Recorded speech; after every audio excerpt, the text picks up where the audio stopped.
Good morning, Dan. Thank you so much for joining me today to share some updates and things that are going on with IMI. How about you just start off by explaining a little bit about yourself and IMI?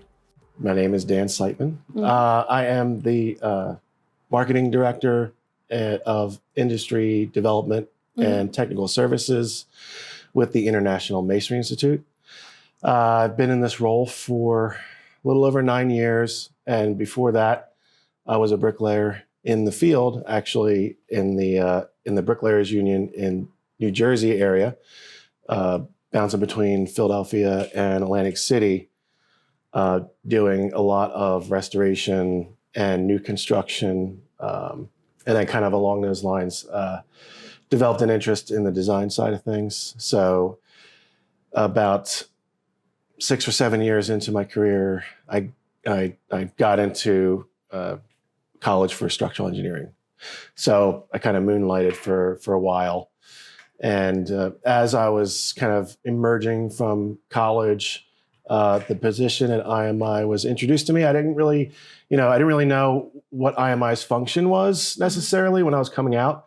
But I knew they were involved with the Bricklayers Union. And then I looked into it, and it seemed like it was a pretty good fit. It served the design community, a lot of research and development, kind of giving back for the benefit of those union craft worker members. So what IMI does in particular is we serve the industry at large.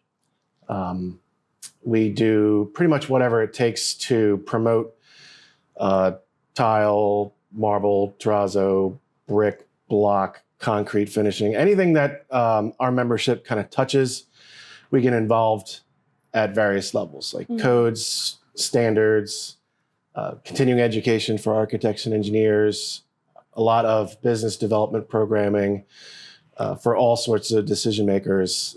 It's really an underserved portion of construction. So we fill that gap, kind of pushing masonry specific forward and into new systems as we see things getting developed. And then we're picking up our contractors, keeping them up to speed with emerging technologies. We're communicating that with our sister organizations that handles the hands-on training. And then we put that all together. And that's kind of where that's where I start is with the training, and then how that correlates to the code requirements, specifications, and really going back to those decision makers, those designers, like how do we build that mason that needs to accomplish those tasks on the job, right? So it's kind of a living exercise. It's always fluid.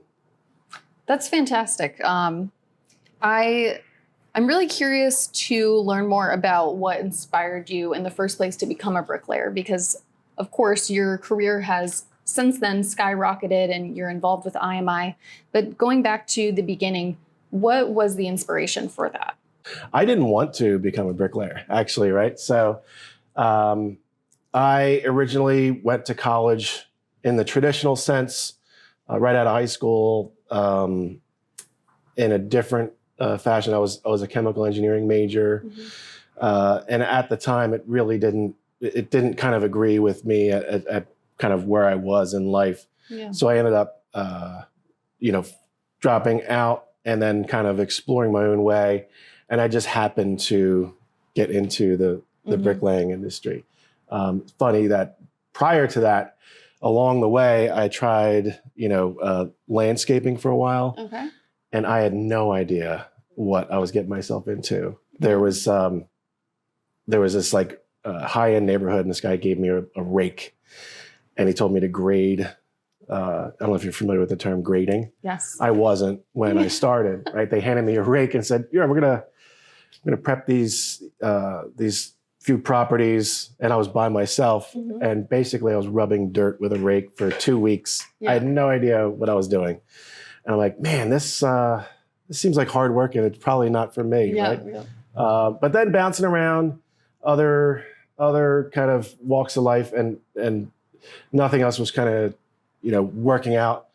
So then my brother actually did some concrete finishing.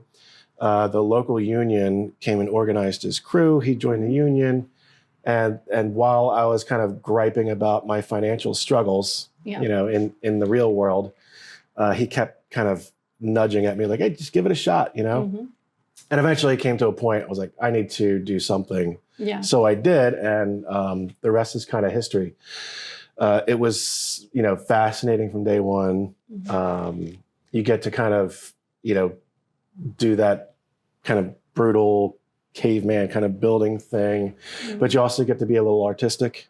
Yeah. Also as you do different jobs, you get different scenery. Mm-hmm. It's always changing and moving. And as I fell into the restoration field specifically, or rehabilitation, Mm-hmm.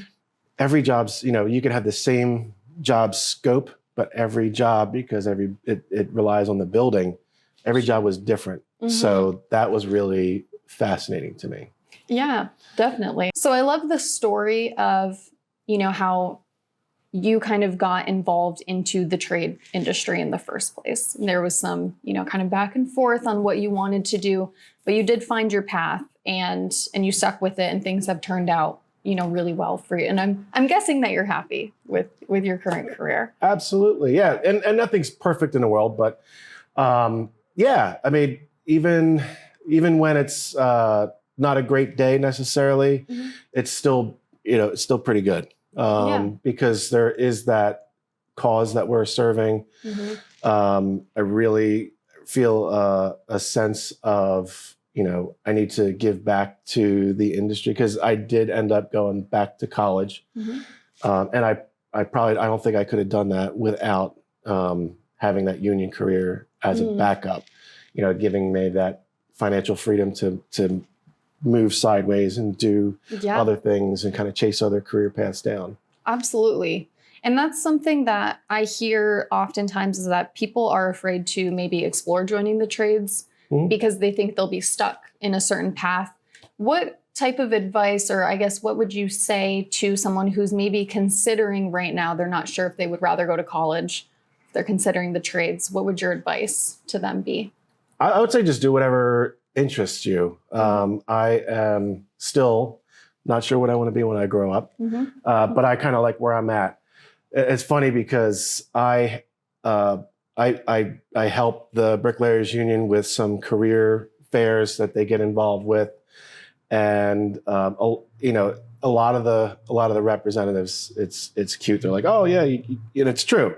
You get a lot of people saying, oh, it's a great long career, and you get health benefits, you get retirement benefits, get great pay, and that's all true, right? But I'm thinking to myself, if I'm a kid in high school, like, man, that sounds like a lot of hard work for a long time. Sure. And I usually end up positioning myself at the end of the line as students kind of flow through the room, and I always leave them with, you don't have to stay. And they kind of like growth. Yeah, they do a double take and they look back like, yeah, I didn't stay. I'm still I still pay my dues. I'm still a member, but I'm not in the field in that capacity anymore. And I explained, like, there are so many careers that you can open the doors to just by setting foot onto a construction site. How do we get the brick? Someone needs to sell you those brick. Right.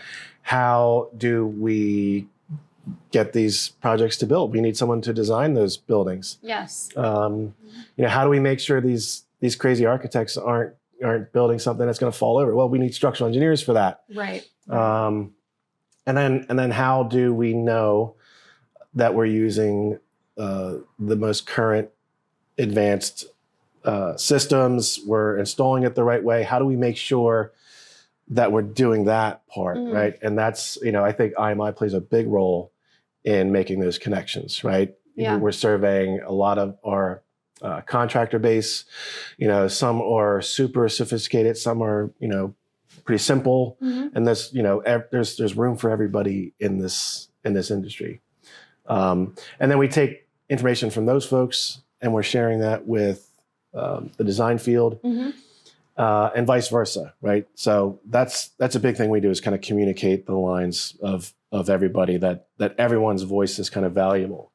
Yeah, absolutely. I'm just curious how you see leadership in organizations best serving the actual mason contractors within our region. So, of course, we are talking about bricklayers local 2. That's my region. I know you cover multiple regions. Is there anything that you can speak to on that front of an increased support of the masonry contractors, to help get more projects going? Or I guess, what does that look like? Well, to me, it's pretty simple, and it's the same thing on an individual construction project or the industry at large. It's being transparent and communicating information, and then trusting each other. Like no one's out there to, I don't think in general, to take advantage of the other person. Yeah. We're all looking to do what best serves the industry, and of course, everyone can be profitable at the same time. Yeah. And that's just sharing good information with each other. As we see new markets develop, we're reaching out to contractors to see who's interested in working with this new material or new system. We're also communicating with the officers and the field representatives at local 2, for example, saying, hey, they have. You mentioned I cover a lot of areas, and while I try to serve each area, you can't replace the people that have boots on the ground all the time, and that's really our representatives at local 2. They know mostly what's going on. They know their contractors better than anyone else. Sure.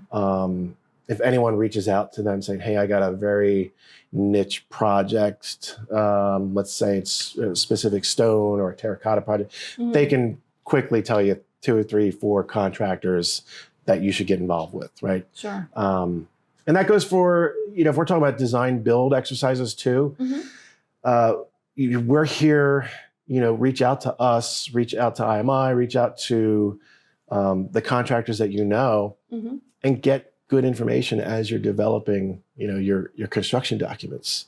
Yeah. And that's sharing information. So the contractors can fairly and competitively bid those projects, and that there's a reduction, there's less RFIs, less slowdowns, and it's just a more pleasant experience for everybody. Because that's what we want to do too, is enhance the masonry experience, right? Yes. So our goal, IMI's specific goal, is, we provide a lot to support the industry, but our, product per se is the work hour that the craft worker is doing in the field. So whatever we can do to increase the work hours, that's kind of what steers my activity every day. Yeah. And it's certainly not by, doing a flash sale or trying to trick anyone into using masonry where maybe it's not a good idea to use masonry, right? Or if I see maybe, we can pack a bunch of hours in this project by over designing it. No, we don't want to do that either, because eventually we're going to figure out that that's too expensive, right? So I'd rather have 10 jobs done efficiently than 1 job done inefficiently, because that provides longevity to our contractors and their members. What is something that motivates you when things get difficult, or when just the industry as a whole, there are kind of setbacks, pushback? What keeps you motivated? Yeah, it can be frustrating at times, but really that it's not about me, right? It's not about you. It's not about me. It's actually, and it is about the contractors for sure, but it's those individual craft workers that, even the ones that don't know what we're doing, right? Yeah. That they get to go to work, earn a decent living, and live a pretty decent life. That's the driver for me, is because when I joined myself, I remember scrounging together coins to get to my pre-job training, and I still don't know how I got through it. Yeah. But I remember I had actually a sack of coins I would use to get gas. Wow. Even though they would give you so the pre-job program is great. They give you a stipend. I think they give you a gas allowance still, but it's not easy, especially if your training center is far away. But I think about those people that are making it, that rely on this career for their whole family, and really, it's a humbling idea that even my worst day, I got to put out that effort to make sure that hopefully someone else can experience a good life through the trades. Right. That's incredible, and that's definitely a big part of why I'm passionate about this industry as a whole. I mean, on one hand, we have incredible architecture and buildings being built with masonry, but then there is the whole workforce side of it and helping people to get to a better place in life, to get this paid training and all of those types of things. So I love that you touched on that. What is the biggest challenge or just a challenge that you've seen for masonry, specifically within the building trades? I think first and foremost, it's a lack of understanding, and it's a big reason why IMI exists. So we were created by the Bricklayers Union and those signatory contractors that hire the members, because they all recognize, like, hey, we need a more of a presence out there. I mentioned I got an engineering degree at college. Well, I didn't have a single masonry course while I was there. And I didn't even think about it until I was kind of leaving. I was like, wait a second. We have, obviously we use masonry in a structural fashion, but it's not taught. And I know at large, some engineers are more outlandish than others, but they're more of the reserved design profession as compared to those party animal architects out there. They like to have a good time, but they're not gonna practice outside of their expertise. Right. So they're not gonna want to tend to think with structural masonry first. So that's the rub, is we need to get that information to students, to new designers, and to provide fresh information to those masonry designers that are already out there, because they're kind of isolated in the real world. And the more we can share that good information, the more they're going to use it, and the more they're going to feel comfortable with it. But we got to start, I think, younger. We need more and more masonry classes, specific classes in higher education, because they're leading with, you get concrete frames and steel frames are the big ones in engineering. So thankfully, like my alma mater, Rowan, is finally getting into a graduate program that does structural masonry, which is fantastic. Looking forward to that to develop further. But that's the big thing, is really there's not enough education in masonry, and there's not enough understanding in the capabilities of a rudimentary unit that it does more than what you see here, like a flat 1/2 half bond wall.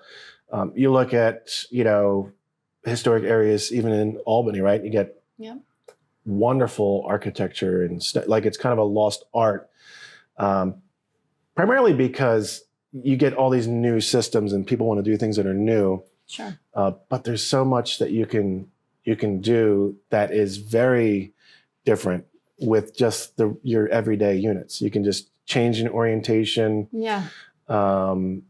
Provide depth of features. There was a reason why they had that back in the old days. Is it provided function primarily? You would set out masonry, past the face to prevent water from just loading up that wall assembly, and it would shed water eventually. That's, we kind of lost that when we got to modern cavity wall systems, but it's still pretty useful to implement that in design and construction.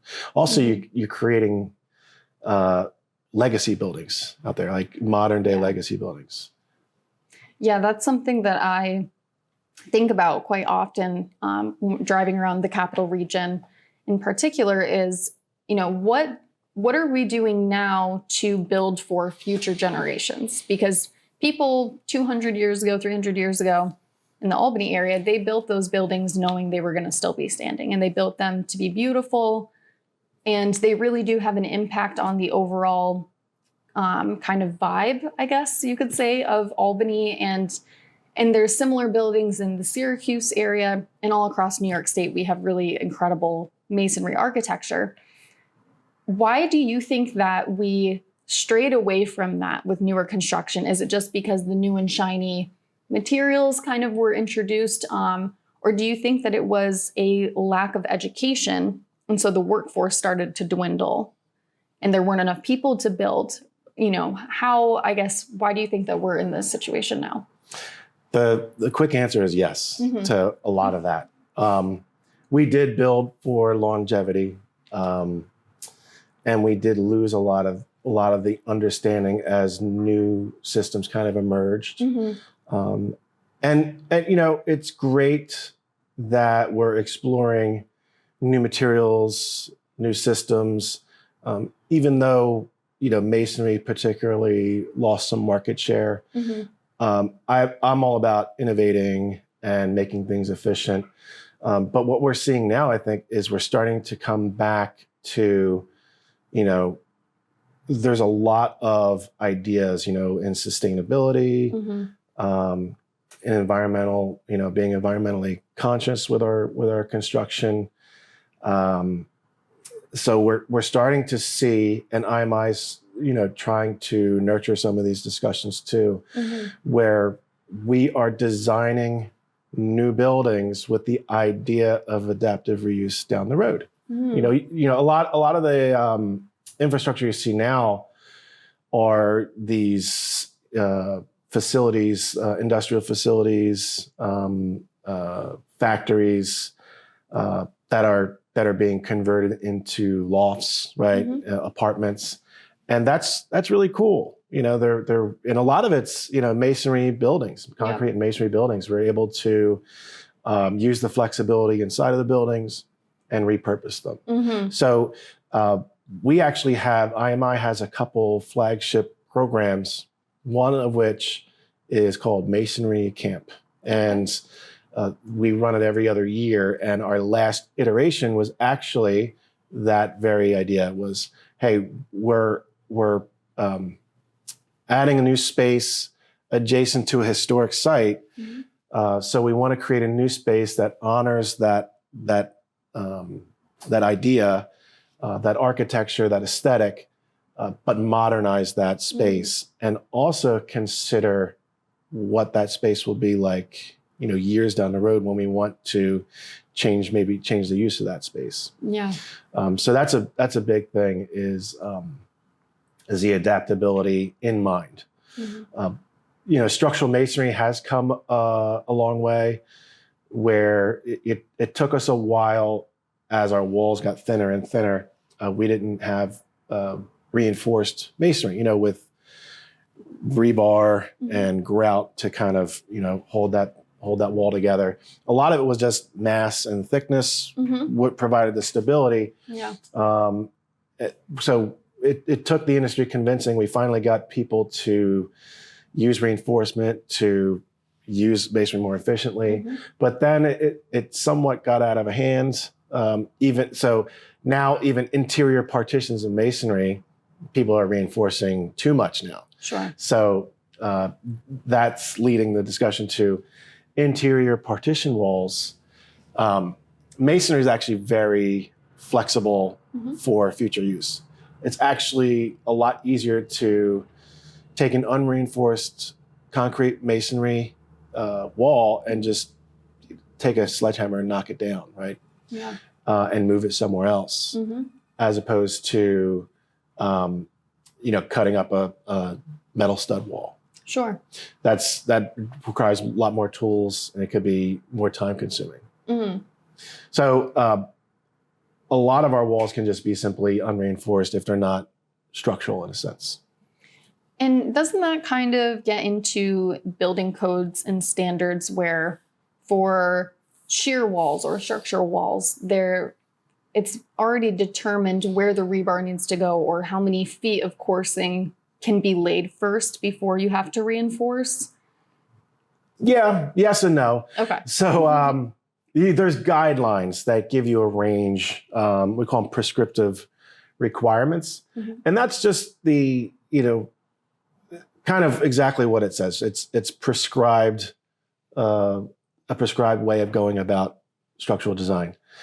That being said, an engineer or a designer has the right to design anything they see fit, as long as they can prove with their calculations that it's going to work.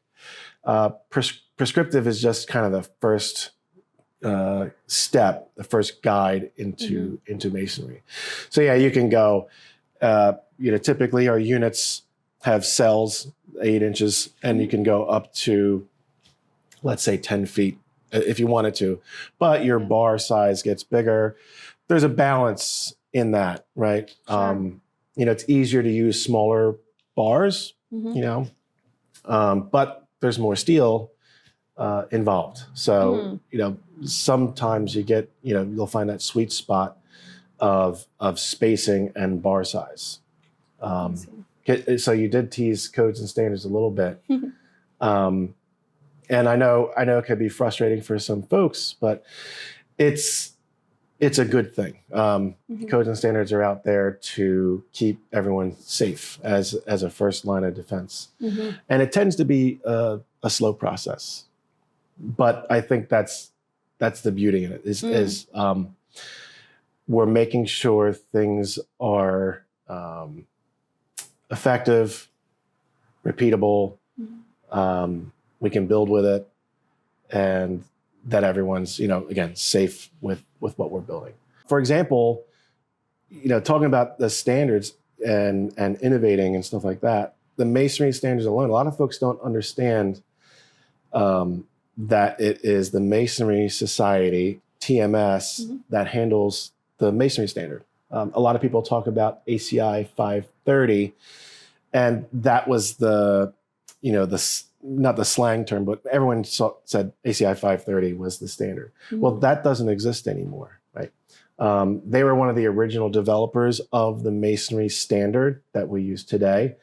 Then it became a joint committee between ACI, ASCE, or the American Society of Civil Engineers. I know I'm throwing a lot of alphabet soup at you. We've got so many acronyms in this industry. TMS, the Masonry Society, all got together and developed, people called it the MSJC, or the more letters, Masonry Standards Joint Committee, and they developed the code.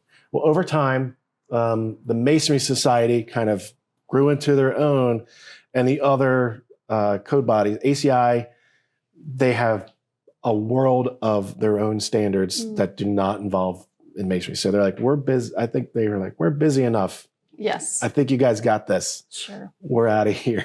So they dropped their involvement, as well as ASCE, and now it's only, I think since 2011 or 2013 version. So we're going a while back. Sure. It's been solely, or maybe 2016. It's only TMS. And we could see, we do, one of our services is construction detail reviews and specification reviews.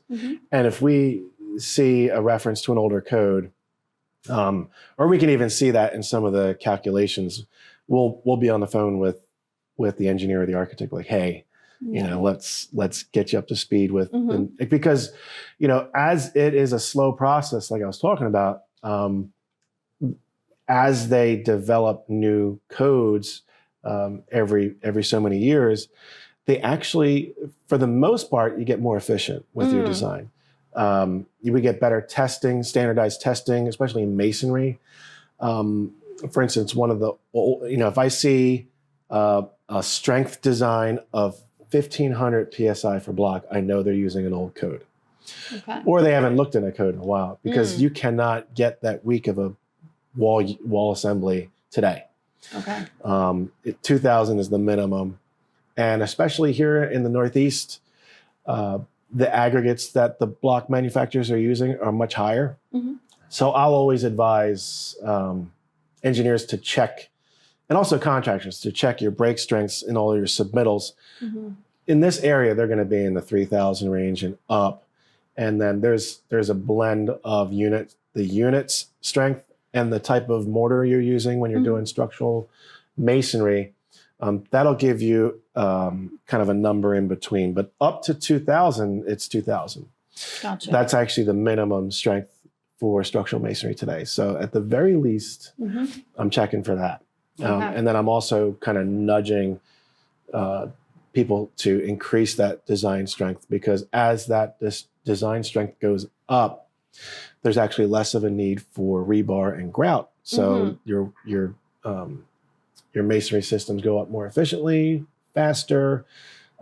It's right off the bat a sustainable move, right? So it's good for the environment. And it just, I think it makes people happier that we're moving fast, and you actually need less bodies on site.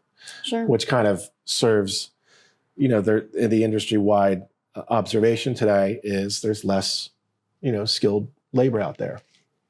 So we're doing things like that, implementing technology, right, to kind of augment the lack of able-bodied craft workers out there today. So we're always looking for stuff like that. And we are definitely, we're getting more people into the trade as well. It takes time, just like with changing the codes, it takes time to make sure that it's done correctly. With training, these craft workers, that also takes time. Are there things that the public should know about building codes, or maybe ways that the general public can get involved if they were, to see kind of a need for using more masonry, or we get this information out to them and everyone wants more brick buildings? How can they go about getting more involved? Yeah, so IMI has folks on codes and standards committees.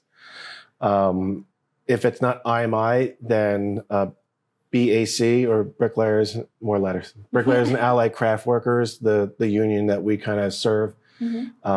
We have folks from that organization. We're all involved with just about any codes and standards body that impacts our way of life. Gotcha. So we're always involved with codes and standards.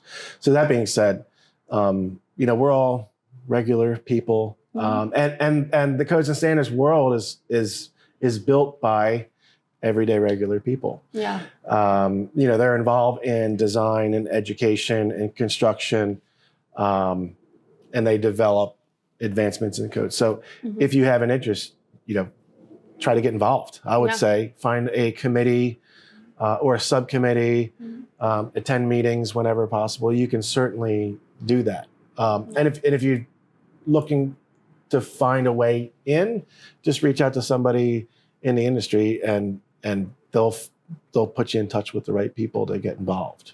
Absolutely. So that's the one thing I would say is it is accessible. There's so many people that you might not even realize are involved with codes and standards. But if you talk to them, you might, hey, I'm on a committee, right? Yep. You never know. As we, wrap up our conversation here, what is something about the masonry industry as a whole that you would really like people, something that can resonate with folks and why they should care more about this building trade? Well, a big takeaway is that, similarly with the building code thing, is we're all just regular people out there. We just so happen to be in the masonry industry. So I would say, from IMI's perspective, reach out, engage with our website. Depending on where you are, you could generally ask I think through our website, and then you'll be put in touch with someone who's local to you.